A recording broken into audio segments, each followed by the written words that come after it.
Fala pessoal, meu nome é Luiz Eduardo e essa é a Prosa do Mestre Gui.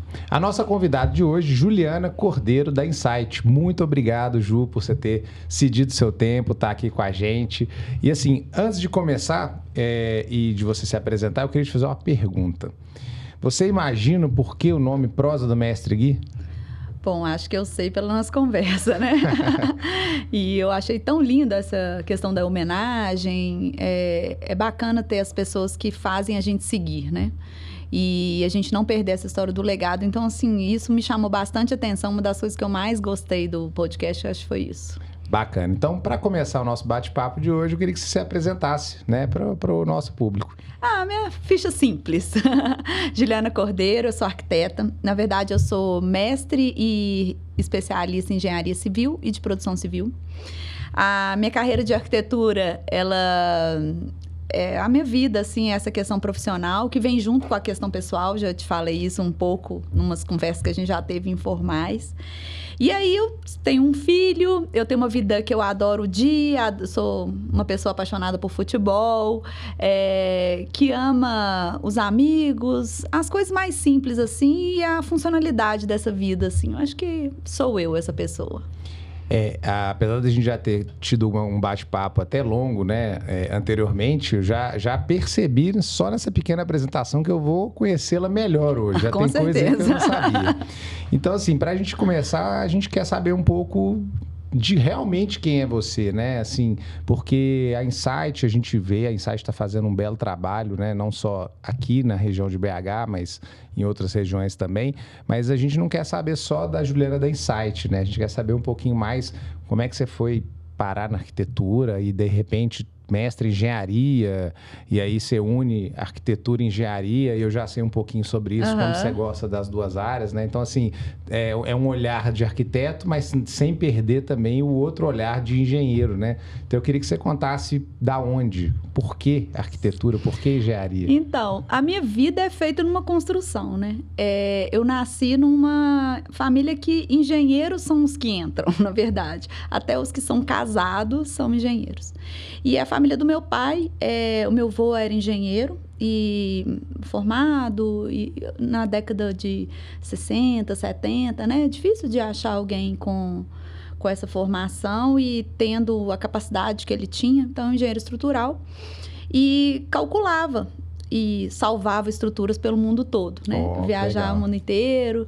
E aquilo me fascinava, assim. Meu avô muito artista, muito inteligente, muito fora da curva, muito fora da curva. E aí, meu pai veio como um filho dele que veio seguir o pai, né? Nas ideias. E aí, eles montaram um escritório. Meu pai ainda era estudante e meu avô era o que abriu para ele e para o meu padrinho, que estudam desde a 6ª série. Agora é o 5º ano, né? Não, sétimo ano. E aí eles são sócios desde então. Então, é uma sociedade que é um casamento eterno e dá super certo, não que não tenha desavenças. Mas aquilo eu fui acompanhando, depois meu tio entra e eles têm uma empresa de projetos de instalação, de engenharia. E eu sempre vendo aquilo, obras e tal, eles iam fazendo grupos e um network muito legal. Entre os grandes engenheiros de Belo Horizonte, iam construindo, e fora de BH também. E aí eram hospitais, usinas, prédios, e a gente viajava para a praia todo ano com eles. E esse grupo eram arquitetos, o de instalações, o estrutural, né, o próprio engenheiro da construção, propriamente dito. E a gente tinha um prédio próximo e eu via aquele burburinho a vida inteira. E aí o arquiteto, que, né, era pai de uns amigos, e ele foi me inspirando. Porque era sempre assim, um monte de engenheiro e a questão, esse cara em específico não, mas a grande maioria da vida que eu passava em casa, era o meu pai reclamando muito, sabe? Assim, muda toda hora, muda layout, não tem prazo de entrega, inventa moda, não sabe como constrói. Cara, aquilo ia me deixando muito assim, falei, não é possível, não vai ter um que vai... E aquilo foi me motivando. Então, gostar da arquitetura, ver esse cara trabalhando super bem e com eles e super motivado, vendo a parte dele que eu achava super legal e ainda ter essa questão de desafio, que eu sou bem da que gosto, aí eu me entreguei assim para arquitetura. Só que quando eu fiz arquitetura, eu fiz o vestibular, era super concorrido na UFMG, e o meu avô me parou na escada assim, falou: Fiquei sabendo, você vai fazer arquitetura. Aí eu, Aí ele, o meu irmão mais burro fez arquitetura. Aí eu quase caí pra trás, falei, ele é. E eu tô impressionada, porque toda a sua inteligência, você vai fazer essa faculdade e acabou comigo. Aí, quando saiu a listagem, eram poucos que passaram e tal, e ele veio me pedir desculpa, retratar e falar assim, olha, ufa, entendeu? Eu falei, mas, na verdade, você vai estar bem e tal, sinto que é um pouco diferente, é tão concorrido e tal, acho que ele dá um pouco mais de valor, ou foi me agradar, não sei.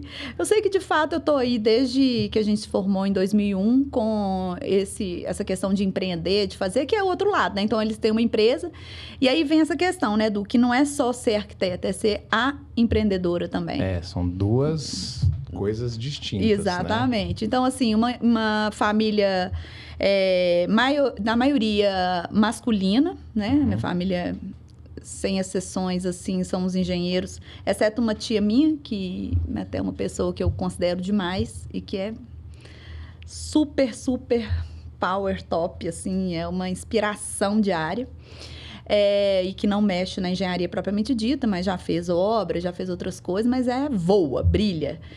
E se eu tiver, acho que uma poeira dela já tá bom. E essa minha família foi me levando, sabe? Então, eu sou bem encantada, assim, com esse início e eu amo estar nessa família. Mas me conta, então, você passou em arquitetura, você formou, mas aí você foi trabalhar dentro da empresa? Não, a empresa do meu pai eu nunca trabalhei junto. Ah, legal. Pelo seguinte, tem essa questão sucessória, que eu sempre imaginei isso um pouco, não sei, eu acho que até inconscientemente, sabe?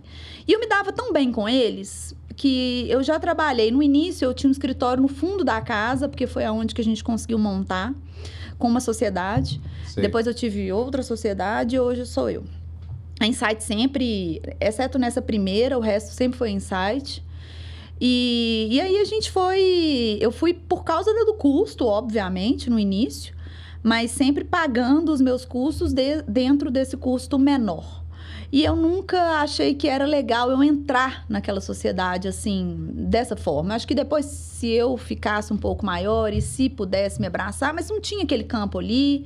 Eu ajudei muito eles na questão da qualidade do projeto, da gestão de projeto, que eu sempre gostei. Então, eu fiz isso. Profissionalizou, né? Profissionalizei muito com eles. Ajudei, mas mais como uma consultoria. Profissionalizou o processo deles.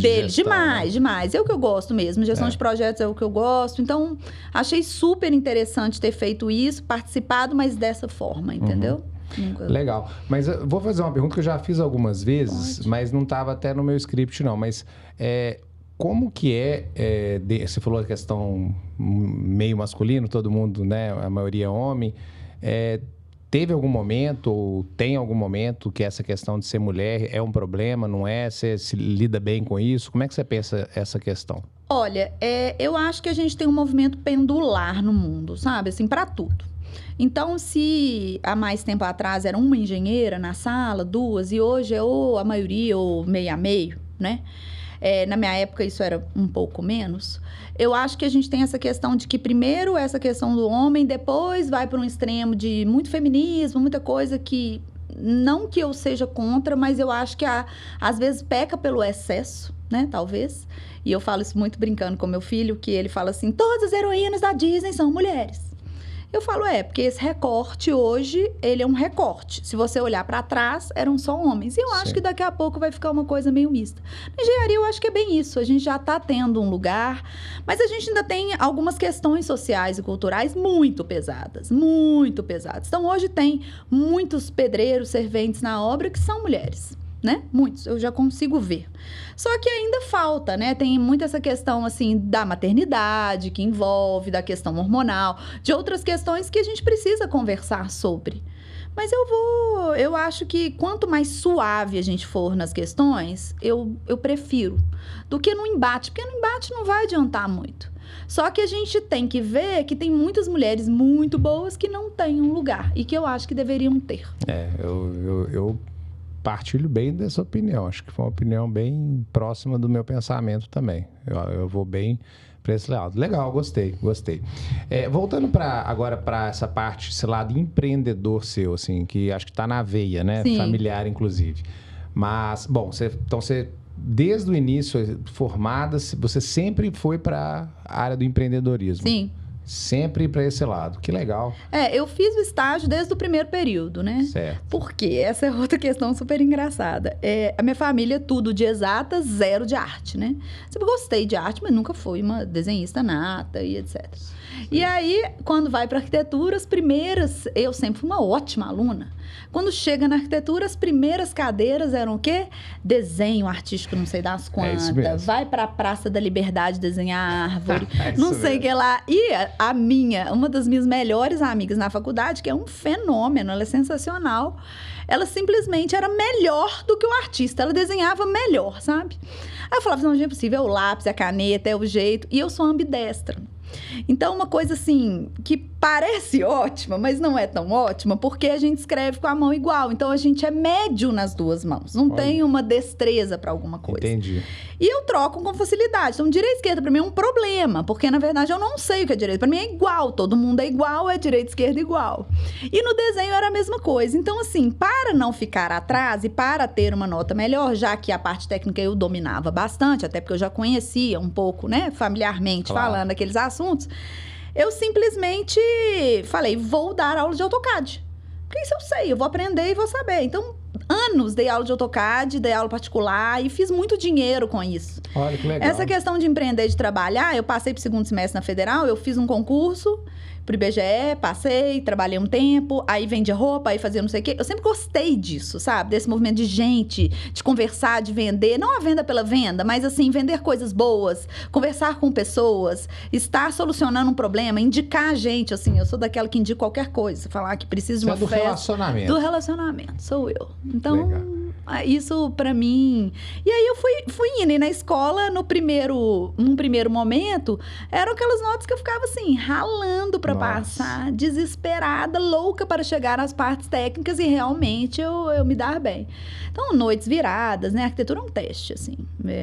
Noite virada é uma atrás da outra, assim. E eu detesto coisa de última hora. Detesto. Eu sou do prazo antecipado, das coisas antecipadas, de antever os problemas, sempre. Então, os professores chegavam lá no último dia, eu acho que você tem que mudar esse projeto todo para o primeiro estudo que fizemos, entende? E eu sinto hoje que era uma resiliência, assim, que a gente tinha que testar, sabe assim? Se o cliente ficar te instigando muito nas mudanças, o que você faria? Entendi. Entendeu? Hoje eu vejo que era um teste comportamental, mais do que um teste técnico, entendeu? Entendi. E eu aprendi bem com isso, mas assim... Bom, se não era a intenção do professor, acabou sendo, né? E conseguiu, tá? Conseguiu. Legal. Beleza, então, arquiteta, empreendedora, mas aí um mestrado em engenharia... E aí, arquitetura e engenharia, me explica isso melhor. Isso. Aí, aquela questão que você falou do feminino, tem muito essa questão da arquitetura, né? Onde arquiteto tem aquele preconceito em termos de tocar obra, em termos de fazer as coisas. Isso tem. E a gente tem habilitação né? Habilitação para várias outras coisas, sem ser projeto de arquitetura, principalmente no âmbito da decoração, né? É verdade. E que até, inclusive... bem rotulado isso, né? Muito. Menina, arquiteta, você decora casas. Não é assim.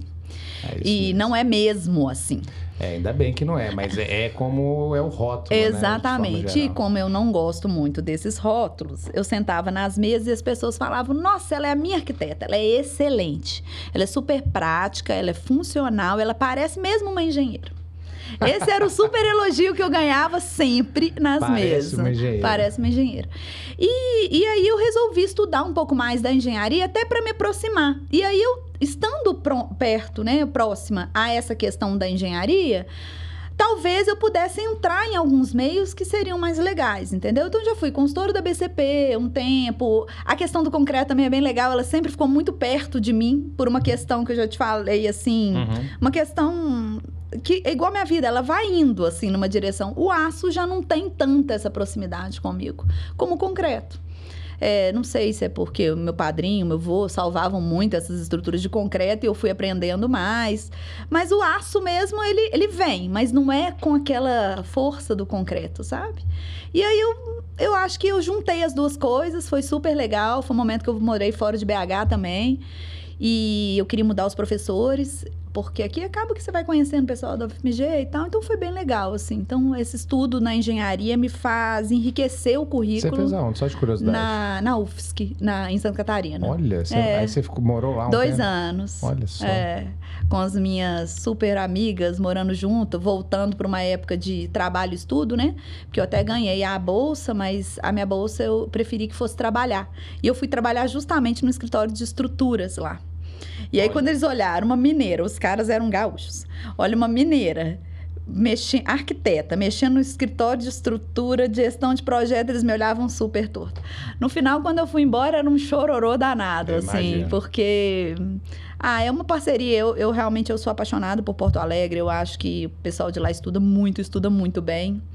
E aí a gente se deu super bem.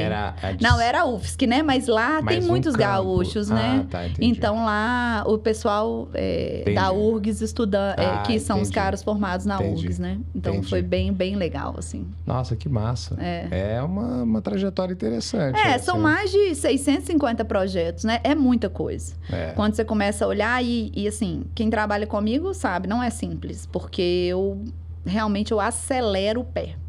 Eu acho que tem que entregar, eu acho que tempo é dinheiro mesmo, literalmente. Então, se a gente não entrega, não faz o prazo, não faz as coisas, sou muito preocupada com isso, assim. Isso, pra mim, é uma combinação, sabe? Assim, ele me contratou, então eu tenho que dar a resposta. Claro. E esgotar até o final, sabe? Não, agora você falou uma coisa que a mineira, tal, não sei o que, lá em Santa Catarina, com os gaúchos, mas assim... Minas Gerais é um dos polos da parte de concreto e de empresas de projeto de recuperação de estrutura. Sim, mas na época eu era como arquiteta, né? Esse que foi a questão. Não foi nem a questão disso, foi a questão de mexer na gestão deles. Era isso. Mas eu fico impressionado a quantidade de empresas competentes que a gente tem aqui na nossa região na parte de recuperação de estrutura de concreto armado. Sim. E reforço também estrutural. Como tem gente boa e que faz Brasil inteiro, né? É uma coisa de louco. Inclusive o escritório do meu pai, né? Então eu acompanhei isso uma vida inteira, vendo isso inteira, e aqui, né? E desde muito tempo, né? Nossa, muito massa. Agora conta um pouquinho pra gente, assim, o que é Insight? Insight é um sonho. Na verdade, a Insight, eu sonhei esse nome. Conta. E aí eu sonhei que eu ia ter um escritório e eu falava, gente, mas engraçado, eu tenho um outro escritório com outro nome. Mas eu sabia que isso ia acontecer. E a Insight é isso. A Insight é solucionar, é ter a escuta muito ativa de saber do que o cara quer para eu transformar para ele, com a técnica que a gente tem. Então, é simples assim. Legal, gostei. Simples assim. É um conceito bem... Já está bem firme na sua cabeça. Para mim, é simples assim. Que legal. Já tem quanto tempo a empresa? Então, ela é desde 2006, né? Aí agora está fazendo 17. aniversário, que é em dezembro. Olha que coisa linda. Bom demais. Bacana, sucesso para Insight, para você. Bom, vamos passar para o nosso segundo momento, né? Agora que a gente já conheceu um pouquinho da sua trajetória, eu queria que você contasse para a gente, né? Para a nossa audiência aí que está escutando ou está assistindo, 2 aí causos de obra, coisas assim que você pode dividir com a gente, ou que seja uma lição aprendida, né? Para dividir, ou um sucesso também, às vezes um caso legal assim que deu certo, que dá para compartilhar, ou até um caso engraçado, alguma coisa que você gostaria aí de compartilhar em relação ao que a gente vive no nosso dia a dia, porque vamos falar a verdade. Vamos combinar. Vamos combinar. Então, tem alguns, sabe? Mas eu acho que tem os desafios que são bem, que me pegam, assim, que são bem legais. Eu fui chamada para uma associação médica para fazer um layout com 8 layouts. Ao mesmo tempo, poderiam acontecer. 103 metros quadrados. Uma sala comercial. E aí seria, ao mesmo tempo, podia ser um salão para a festa deles, seria um negócio de podcast e reuniões online, né, videoconferência, aulas de anatomia.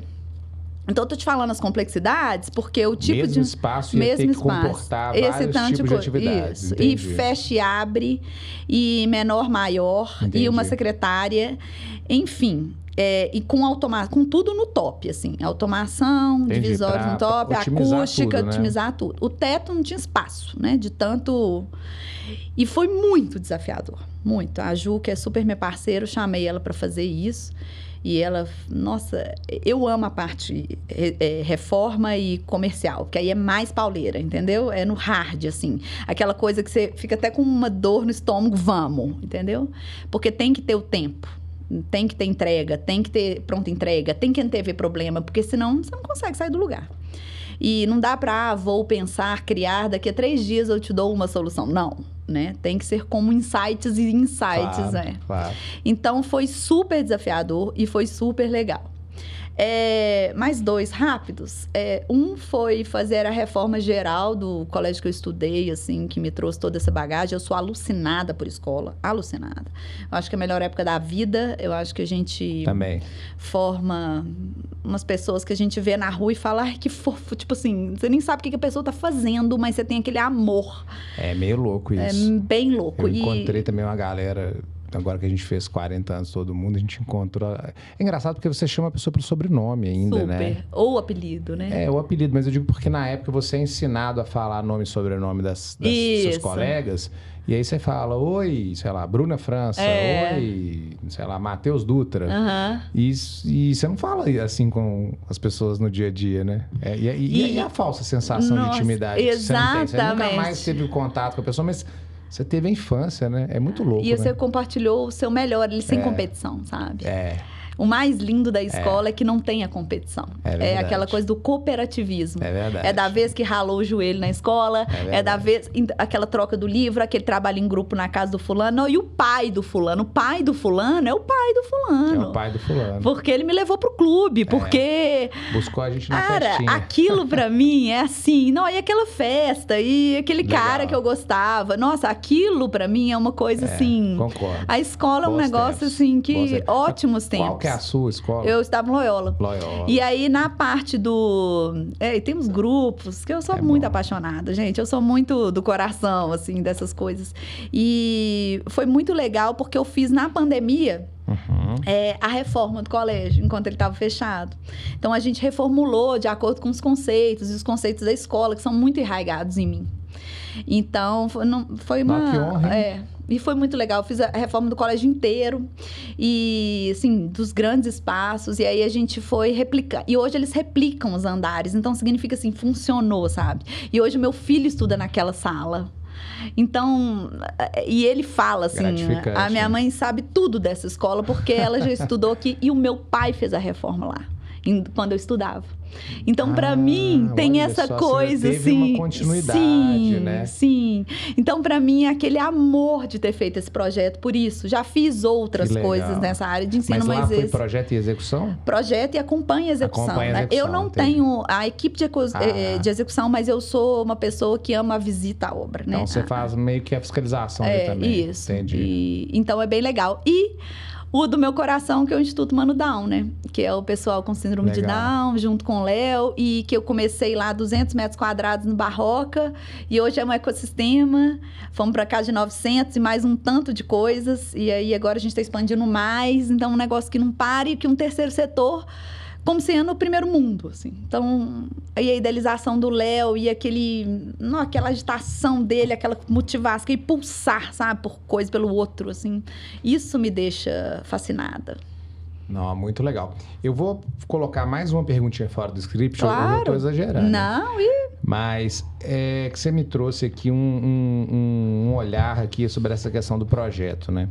E eu queria te perguntar, porque você me falou, eu acho que aqui também, além do in-off, que né, você é louca por reformas, né? E é o que você faz, o seu projeto é voltado para reformas. Mas eu queria te perguntar, a gente vai adentrar um pouquinho, mas eu queria te perguntar o seguinte: como você vê essa questão do projeto? Porque a minha pergunta vai meio na minha opinião. Eu sinto uma grande desvalorização nesse sentido. E eu queria que você, falasse um pouco se isso está mudando ou não. 2, como convencer o cliente, o que não é para você contar seu segredo do site, mas tá de boa, né? Mas se quiser também fica à vontade. Mas assim, é meio isso, porque encanta, né? Você falar assim com essa alegria, mas é a alegria sua de ter estado num lugar que era seu, né? O caso do Loyola e tal. principalmente, né? Mas eu queria entender isso, essa falta de valorização, se você acha que está melhorando, não está, e como convencer um engenheiro, uma consultora e principalmente o cliente final de que ele precisa planejar. Porque projeto é planejamento, não é só planejamento, mas ele é planejamento. Entendi. E a galera quer fazer, quer executar, tá todo mundo querendo executar. É isso que eu queria ouvir de você. Eu tenho alguns casos ilustrativos, assim, de algumas coisas que eu acho que podem ficar legais, assim. Por exemplo, você acha que se você quebrasse o braço e fosse para uma mesa de cirurgia, sem nenhum raio-x nem nada, você daria seu braço? Eu não daria. De jeito Porque nenhum. eu queria ver a imagem, eu queria ver o planejamento, eu queria ver como que eu ia entrar. No Brasil, a gente constrói sem projeto, a gente constrói sem ver, numa grande maioria, mas tem mudado. É uma realidade muito factual, assim, é bem claro para mim, né? Mudou o poder aquisitivo das pessoas e o olhar, principalmente com a internet, elas começam a ver. Tudo tem um lado bom e um lado ruim, né? Sim. O lado ruim é a questão instagramável, né? Que tudo fica lindo e maravilhoso no Irmãos à Obra ou no Luciano Huck, né? Em 3 segundos as coisas fazem, porque mão de obra que sobra é obra em 7 dias. São milagres, né? E realmente nisso aí eu não tô muito apostando. E tem o outro lado que as pessoas veem tantas coisas dando errado e a obra é um contingente de tempo mais dinheiro num exponencial, que se você desperdiçar o seu tempo e o seu dinheiro, né, eu acho que vai dar errado. Então, o ver antes, é por isso que eu entro, assim, vendo antes com uma lucidez. Eu também não sou a favor de projetos que são só desenhos. Então, assim, imagens 3D não são projetos, são imagens. Isso aí. Né? Foto não é projeto, é foto. Vamos separar o que é o que do que. Projeto, anteprojeto, projeto legal, a gente não constrói com projeto legal. A grande maioria constrói. Mas, a não ser as grandes construtoras e tal. Mas as pessoas amadoras, elas constroem com projeto legal. Projeto legal para legalização, para ser aprovado num órgão, ponto. Nem projeto estrutural entra ali. Então, tem alguma coisa errada. Porque você tem o contorno da casa, e a arquitetura faz isso muito bem, mas não tem o recheio da casa. Ninguém liga uma tomada ali, ninguém tem um pilar, não tem uma viga nem nada. É uma casa dos 3 porquinhos, literalmente. Se soprar, hein? Se soprar, já era. Então, eu não entendo como que faz isso, né? Com tanta complexidade que é uma obra. Uma obra é um centro cirúrgico, né? Tem todos os órgãos ali dentro, tem todas as capacidades e, né, tem um anestesista, tem um médico que opera, tem a enfermeira que ajuda, tem o assistente, tem a iluminação certa. Então, a obra é aquilo. E você tem um tempo para fazer, porque senão o paciente morre ou o paciente fica, sei lá, à deriva. Então, é tudo muito comparável com essa questão da saúde e que eu acho que é uma área também bem interessante, mas a gente não tem essa seriedade, né, Du? Porque talvez 3 gerações para trás, o bisavô do meu filho fez o Acaiaca como pedreiro. Nós temos 126 anos numa cidade. Então, assim, é pouco tempo para a gente ter uma industrialização.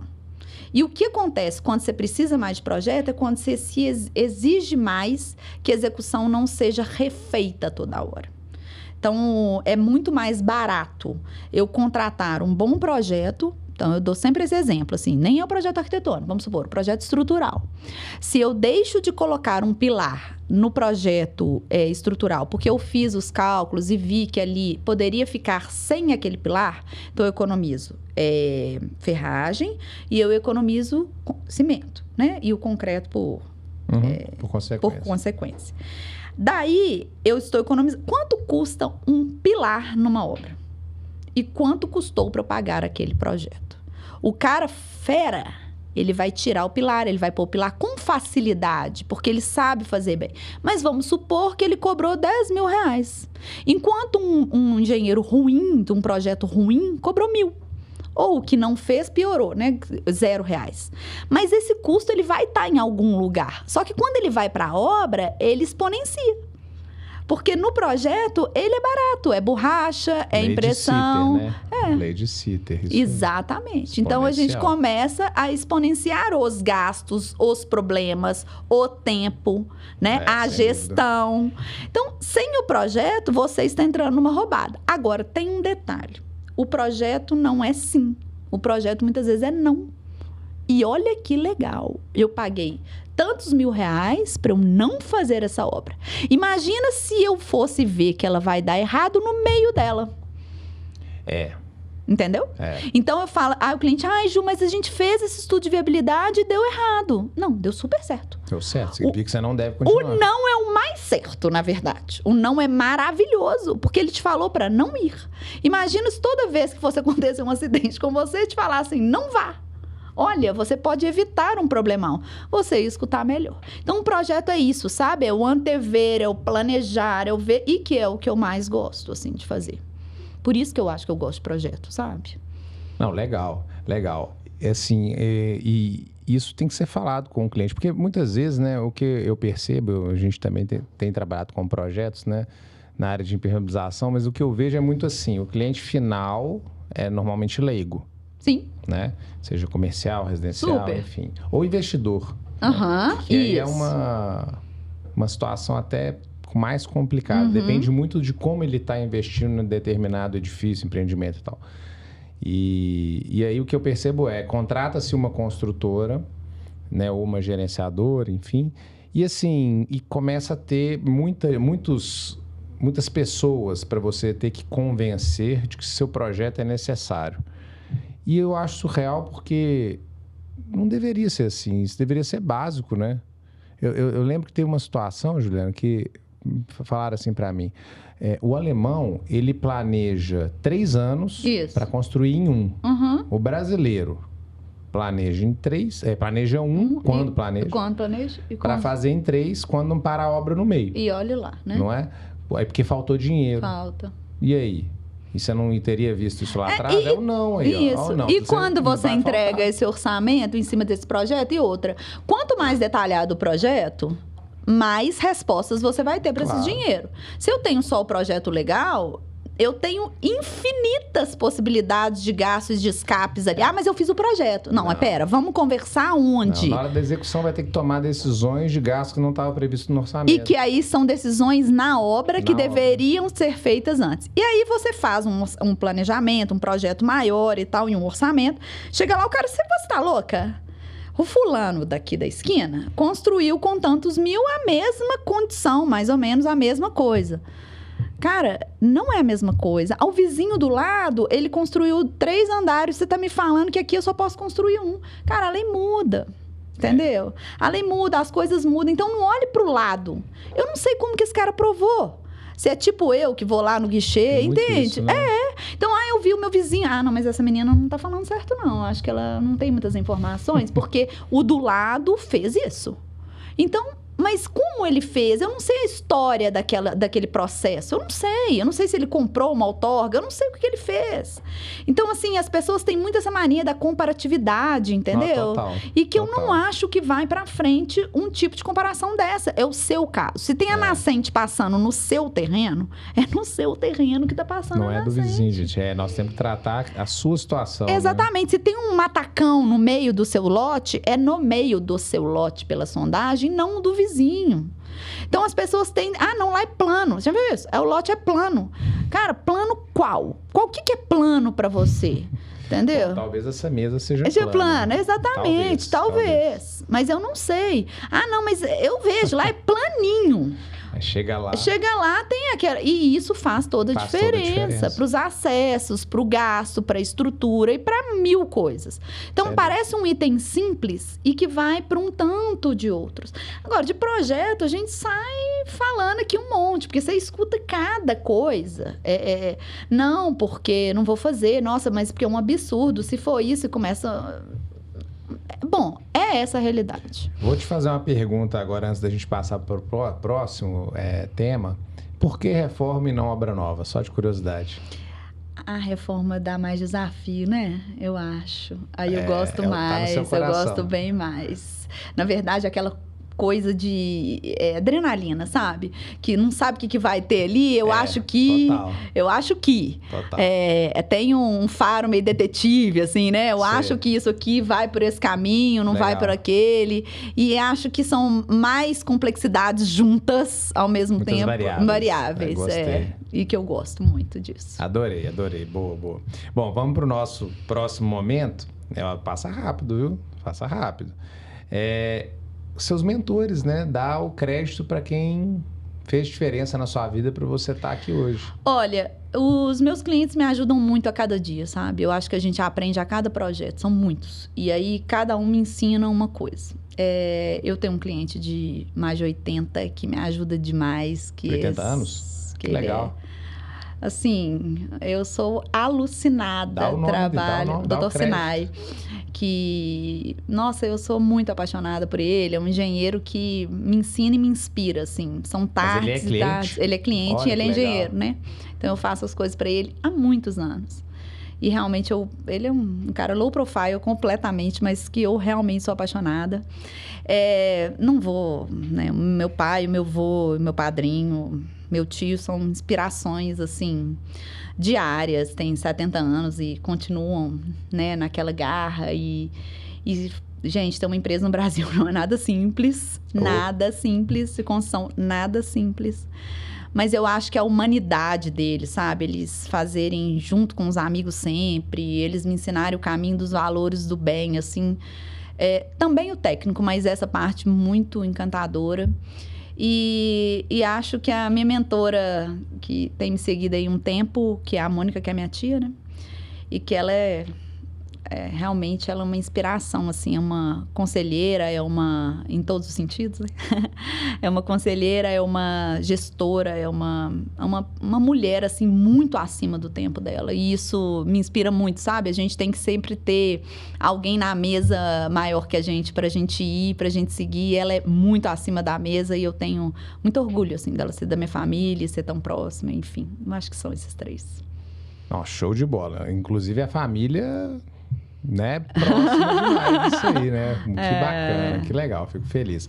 Bom, estamos chegando ao finalzinho. Agora, para a gente fechar, eu queria que você falasse para a gente, né? A nossa tagline da Dalminas é tranquilidade que dura. Queria que você falasse em uma, duas palavras, na hora que você escuta tranquilidade que dura, o que passa na sua cabeça? Eu acho que é clareza e responsabilidade, sabe? Eu acho que é clareza porque se você está dentro do processo, por mais complexo que seja, você tiver clareza daqueles processos, eu acho que você vai bem. E a responsabilidade vem muito dos valores, assim. Responsável com o dinheiro do outro, responsável com o tempo do outro. É muito no olhar do outro, sabe? Porque eu acho que cada um veio aqui nesse mundo para fazer uma coisa que sabe. Né? Então, deixa a parte que me cabe, eu fazer o melhor que eu puder te entregar. Eu acho que é um pouco isso. Que massa, gostei. Não tinha escutado nada parecido, muito bom. Que bom. Ju, acabou. Não! Verdade, passa rápido, eu te avisei. Mas queria agradecer demais você, seu tempo, né? Acho que você contou uma história bem legal aqui pra gente. Queria deixar o espaço pra você fazer os seus agradecimentos. Eu adoro esse espaço de parceria, de networking, mas não networking porque tem que fazer no profissional, mas assim, de coração, eu amei essa sintonia, eu adoro compartilhar coisas da profissão. Eu não vim na Dalminas por sua causa. Foi muito louco isso. E eu vim porque eu gostei dos produtos e da ideia da empresa. Então, assim, já fala bastante isso, né? Do tanto que eu gosto de coisas sérias e as coisas sérias vão me grudando, assim, que eu acho ótimo. E essa questão de falar de construção, assim. A vida é uma construção e eu gosto de construir. E cada tijolo, cada coisa, e, enfim. Aí, quando vê, o prédio está pronto, né? Isso mesmo. É muito legal. Beleza, obrigado mais uma vez, Ju. Obrigada a você, Du. Pessoal, agradeço vocês que ficaram com a gente até o final e esperem, a próxima semana teremos mais um capítulo da Prosa do Mestre Gui. Um abraço e até lá.